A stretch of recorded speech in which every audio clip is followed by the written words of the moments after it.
Welcome to Widowcast Podcast, where you learn how to find the strength to get through your journey and the skills to coach other widows.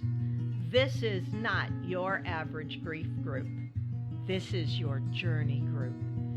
It just may show you the way to make something amazing come out of the emotional pain and trauma of widowhood. I'm your host, Joann Philomena. I'm the best-selling author of Widowed and Widow Coach, and I'm a professional certified life coach.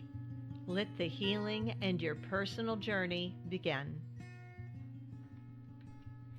Hey, welcome back. Welcome to episode number 131. What? I know, a lot of these episodes. And listen, if you're new to my podcast, I really encourage you to search back to the early episodes of this podcast, because if you're a new widow, you're going to identify with those early episodes. They're going to help you so much. Go hit the earlier episodes, but don't miss this one either, because this applies to everybody, whether you're in your first year, first month, fifth year. Today, I want to talk about feeding ourselves, cooking after losing your spouse. Now, if you still have little kids at home, you may still be doing a pretty good job of this.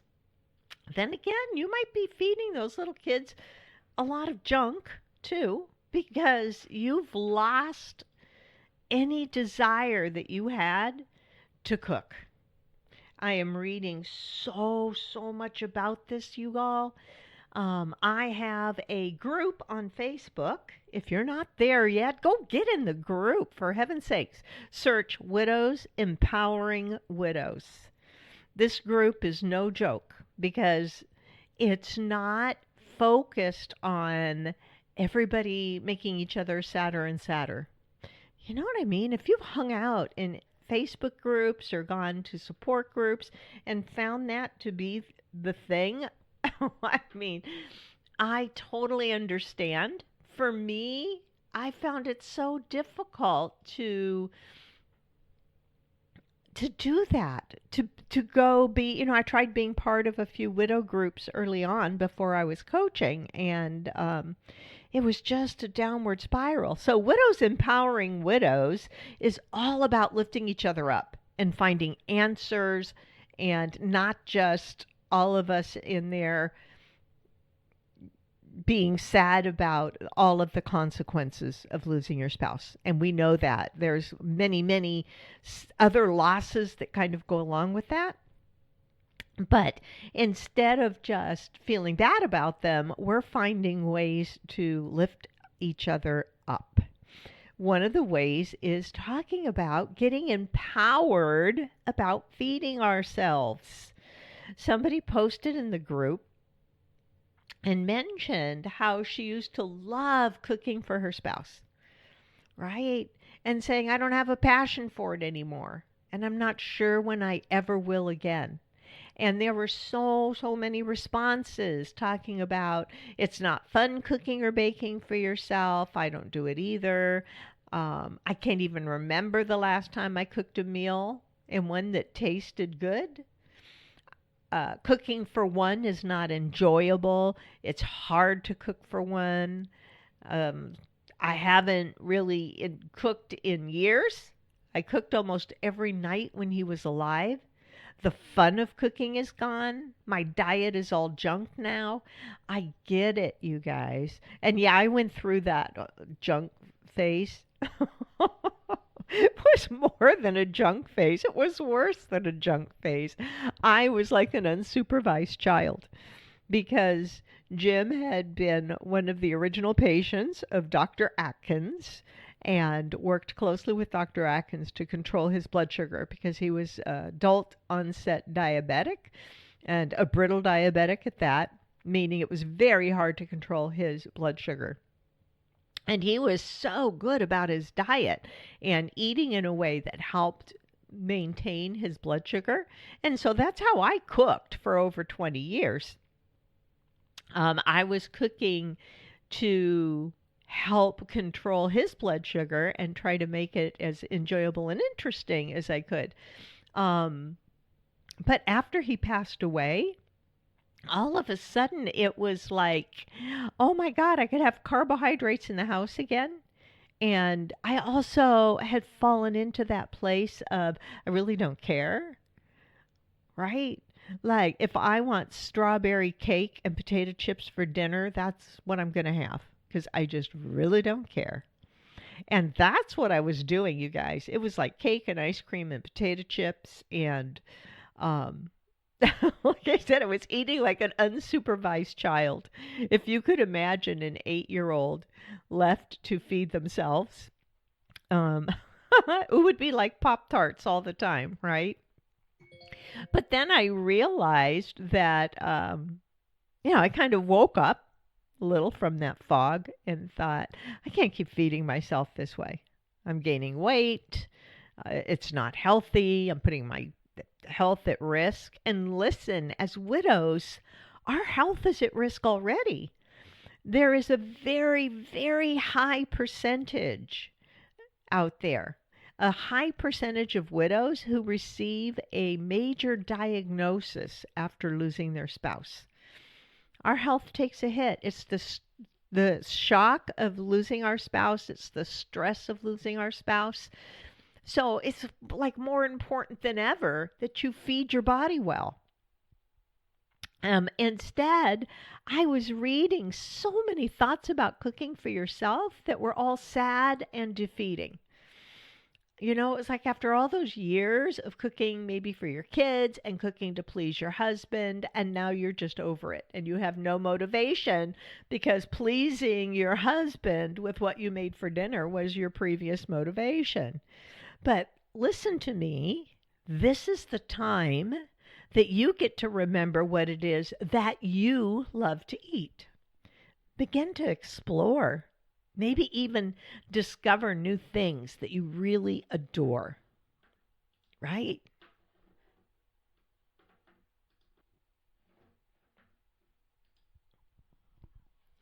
So it's time for you to remember what did you like to eat before you were a wife and a mother? One of my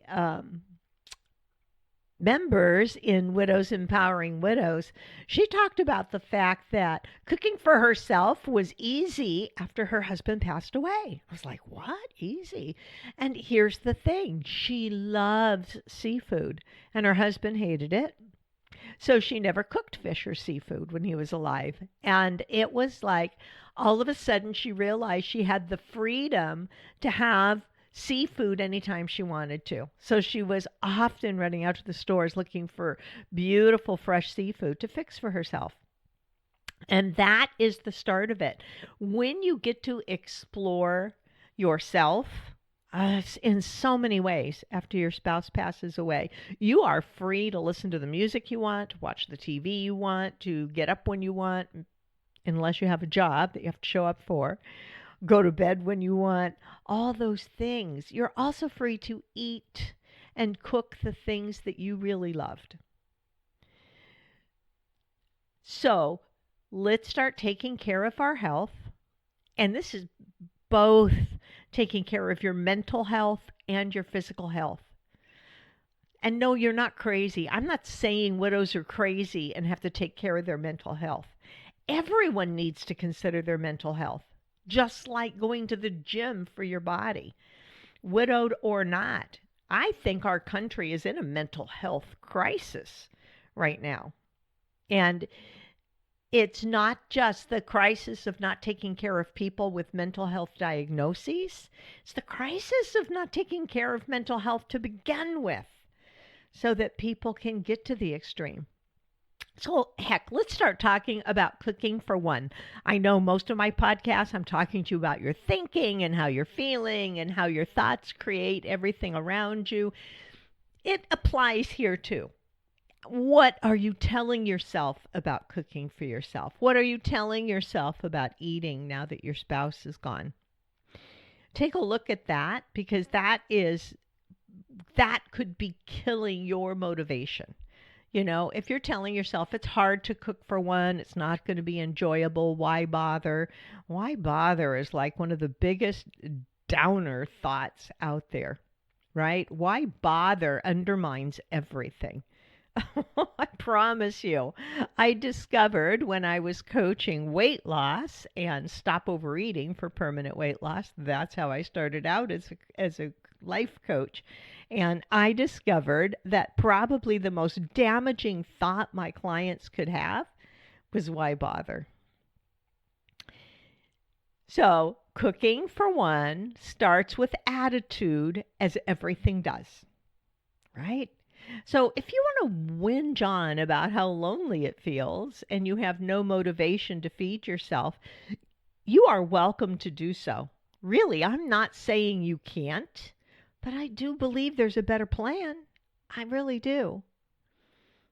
In widowhood was the time for me that I actually learned how to be good to me. Seriously, I learned that. I am worth taking time for. I am worth spending money on. I'm worth cooking for, right? I learned that I'm worth giving myself a facial and a bubble bath with music and candles. Do this for yourself and rediscover how much you love yourself. Stop laughing. I'm not even kidding. I don't think this may have been one of the biggest gifts coming out of the trauma of becoming widowed. Is I think for the first time in my life, I learned to love me, right? I learned my own sense of worth. I wasn't pinning my worth on being a couple anymore. And it's a hard thing to say. I know it because I miss Jim like crazy, right?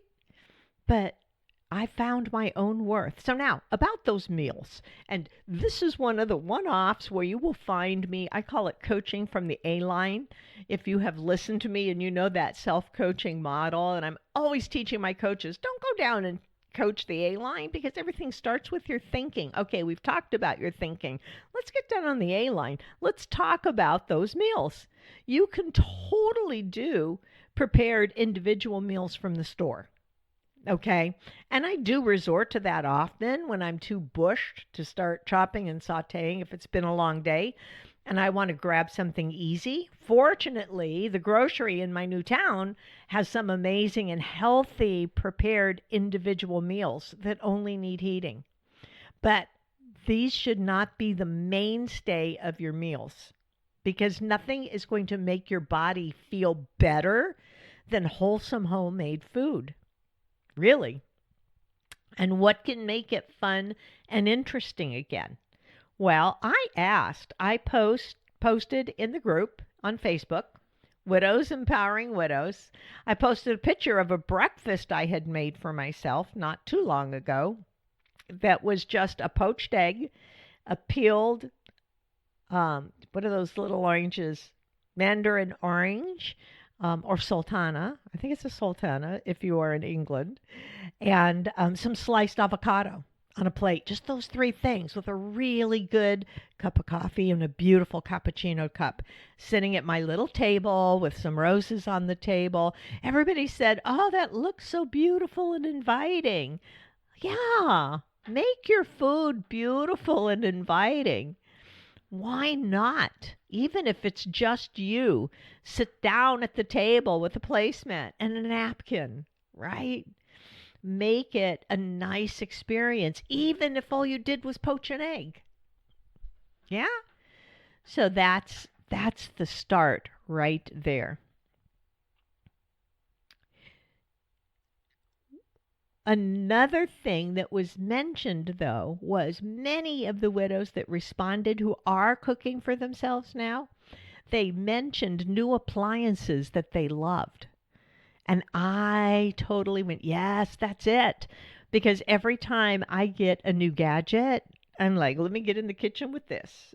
you know, they mentioned a small air fryer. And I know the smaller air fryers are like, I've read how they're perfect for cooking for one because I became interested in those little air fryers and read all of the reviews and comments on Amazon. And she was talking about that too. You can do a baked potato in it. You can do chicken nuggets in it. I read you could even throw a chicken breast in there. Get yourself a little air fryer.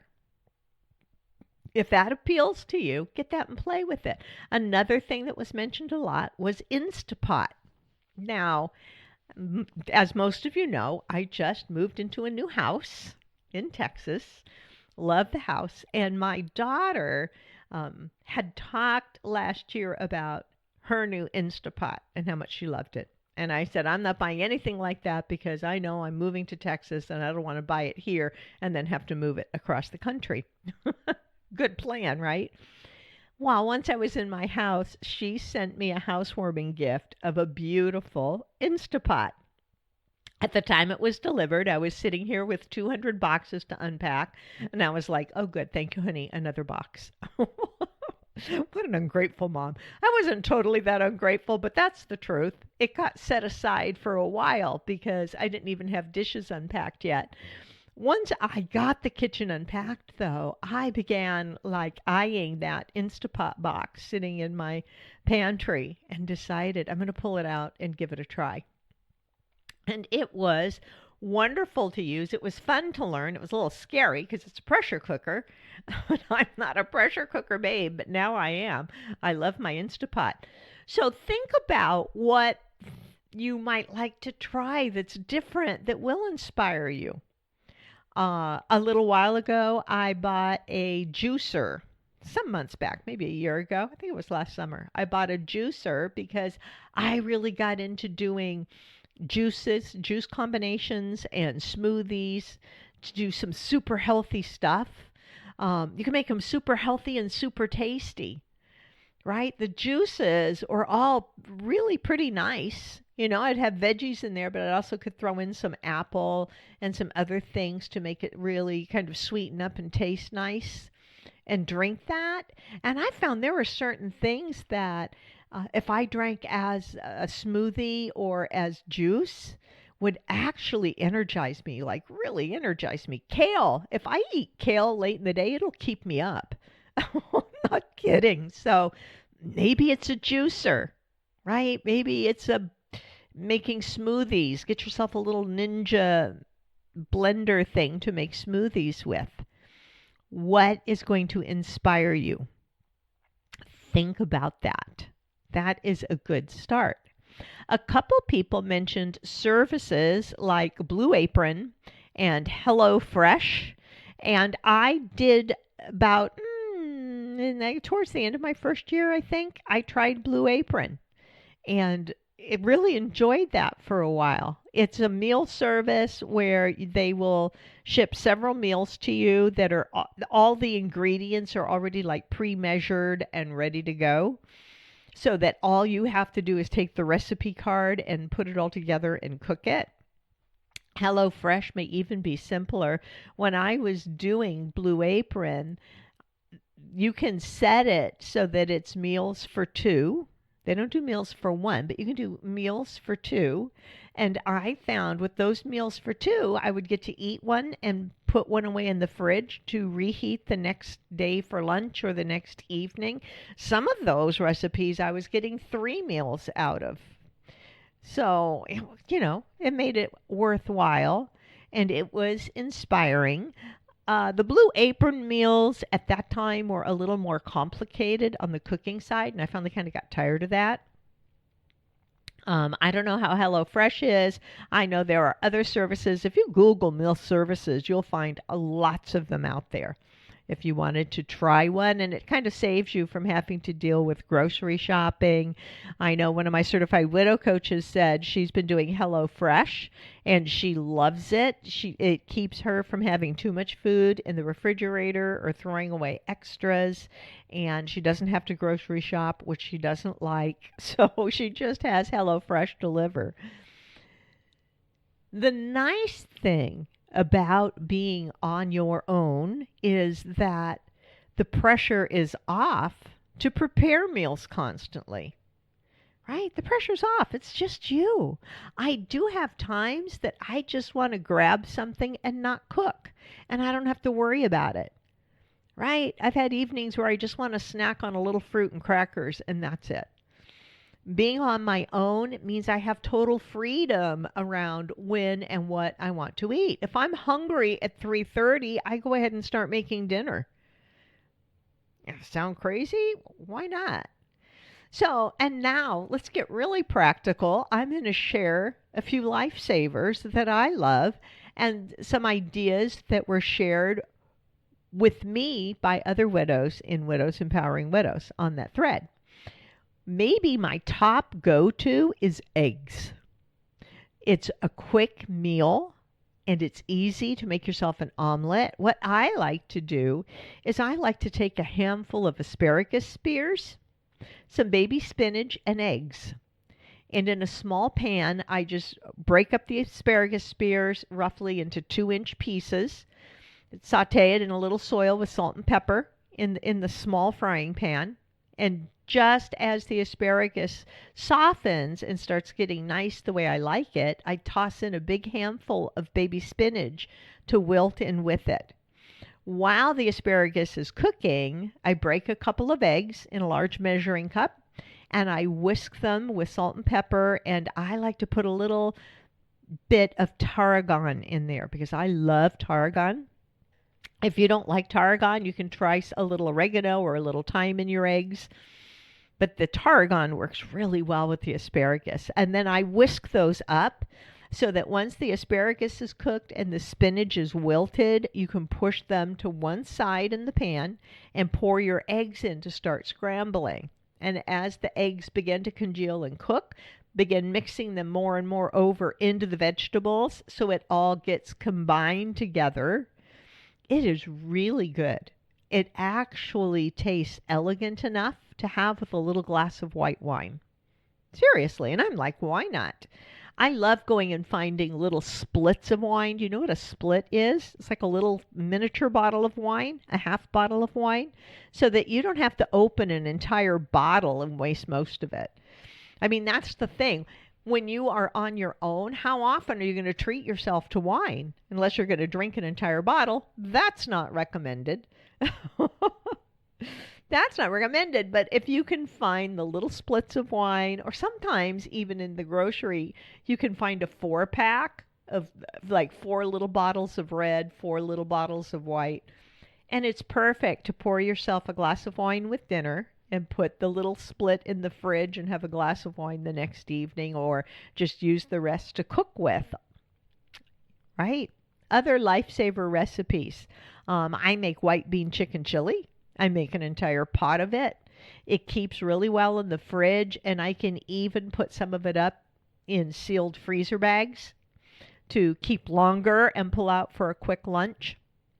If you make a chili or a soup, and you can use those freezer bags so that once they're Ziploc shut, you can lay them flat in the freezer to freeze, and then you can stack them. And they don't take much room, and it's a quick, easy thing to pull out in the morning, throw on the counter, and then warm up for lunch. Bagged salads from the grocery store. Come on, how easy. Here's what I love to do with bagged salad. I will grab a bagged salad from the produce section. If it's one of those that's supposedly like a whole salad in there, I toss out all the little packets. Now, I know you could use them, but the little packet of dressing and the little packet of crunchy bits and all that stuff to me is just like the poison. I just want the prepared veggie. So I grab bagged salad, throw away those little packets. I cook up a pound of ground beef with salt and pepper. That's it. I don't even drain it. Just put that in a pan on the stove and break it down and cook it up.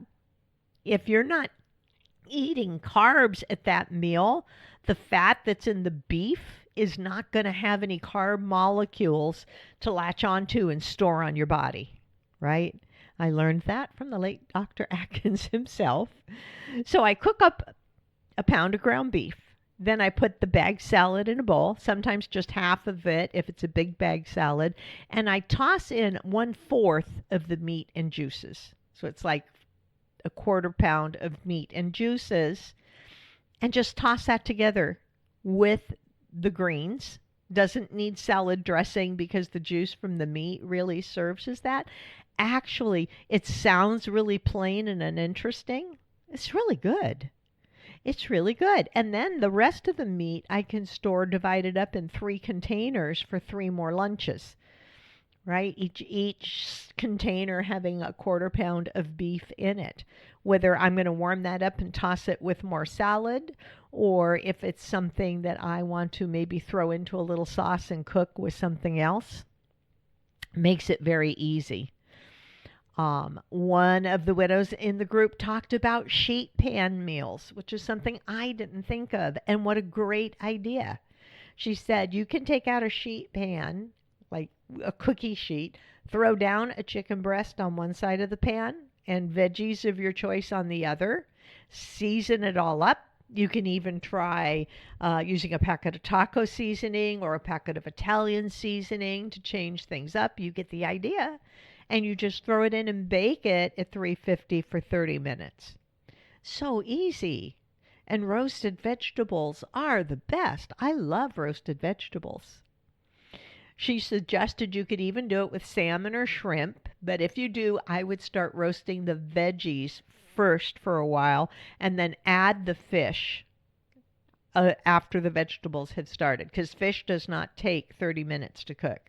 Shrimp only take a matter of minutes.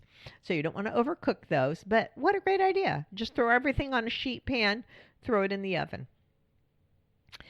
Lastly, stir fry was mentioned, and it's also one of my personal favorites. Cooking for one is stir fry, because you can chop up a little bit of this veggie, that veggie. You can even get pre-chopped veggies in the produce section.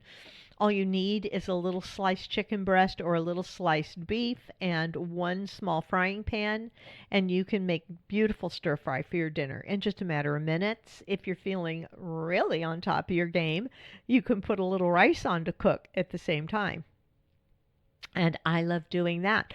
One thing I do to make super easy stir fry is in the produce section where the bag salads are, you'll also find bag shredded cabbage with carrot and other things in it that is meant to be coleslaw. It'll say coleslaw mix on it. Grab that. Instead of coleslaw, you're just going to use that as the base for your stir fry, because the cabbage is already shredded, the carrot's already shredded. Throw it in the pan, throw a few pea pods in there, throw your protein meat in there, a little soy sauce, oil, and you're done. Super easy. So start thinking about ways that you can begin to feel inspired again, to eat well, to feed your body well, right? Let's get some good home cooked nutrition into you. I'll tell you, I was on the road for 4 days driving from New York to Texas. And so, of course, I was kind of existing on road food. And then I was staying at a residence in Marriott for several weeks, waiting to close on my new house. And I tried to eat well as I could, staying in a hotel. But most of the food I was eating was, again, like road food. It was like whatever I could find that was quick and easy, right? Or already cooked. 3 nights a week, the hotel would have mixer night in the lobby, and they would have like snacks and food there. I would just eat that. Once I got in my house and I got some of the kitchen unpacked so that I could start making food again, the difference in how my body feels is night and day.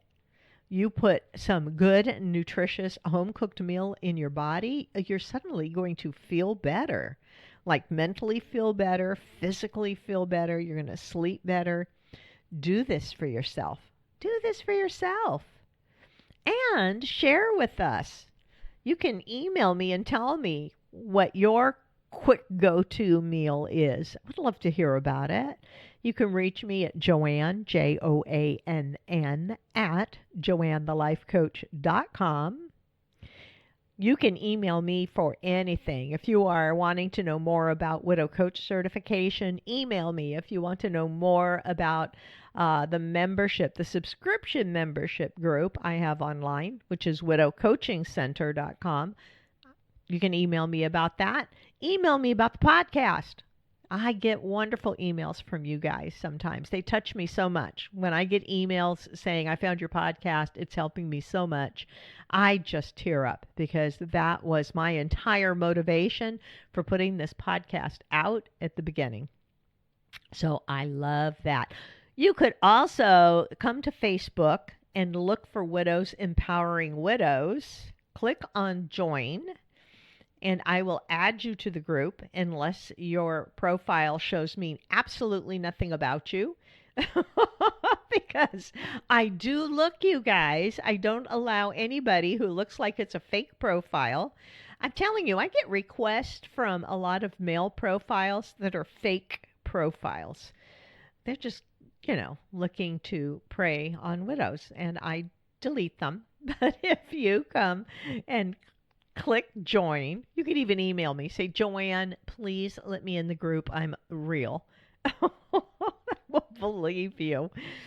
Come join us in Widows Empowering Widows, and you can share with us in the group on what it is that you do to feed yourself, what it is that perhaps got you interested in getting in the kitchen and cooking for one, or even getting in the kitchen and cooking for many.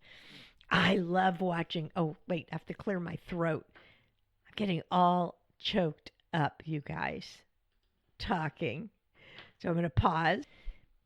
And if I didn't tell you I was going to pause, you'd never know that I paused it. But I did because I had to clear my throat. Listen, I love watching the Great British Bake Off. On Netflix, it's called The Great British Baking Show because in this country, Pillsbury has Bake Off trademarked. But in England, the show is The Great British Bake Off, and I love watching Bake Off. And it inspires me to get in the kitchen and cook. My mom was from England, so many of the things they make bring back memories for me. And when I do that, my neighbors all benefit.